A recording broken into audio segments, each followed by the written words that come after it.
पहले उर्दू कहानी के लोगों पर असरात ज़्यादा पड़े, यानी नई कहानी आंदोलन में जो असरात पड़े थे वो सब मंटो और बेदी के पड़े थे।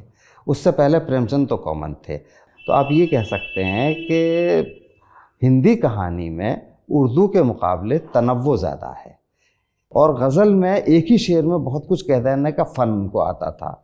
उसका असर अफसाने पर भी पड़ा। हिंदी में वजाहत ज़्यादा थी, यानी बहुत वाज़े करके उसको तफसील के साथ बयान करते थे, लेकिन वजाहत के साथ बयान करते थे। तो दोनों में फ़र्क ये है कि आर्ट जो है वो उर्दू कहानी में ज़्यादा पैदा होता चला गया। पहला अफसाना तो देखिए मेरा आधी सीढ़ियाँ आजकल में छपा था, और वो मैंने नहीं भेजा था, वो शारिक अदीब ने ही अपने हाथ से भेजा था। अब क्या उन्होंने ख़त लिखा है, क्या किया, मुझे नहीं मालूम।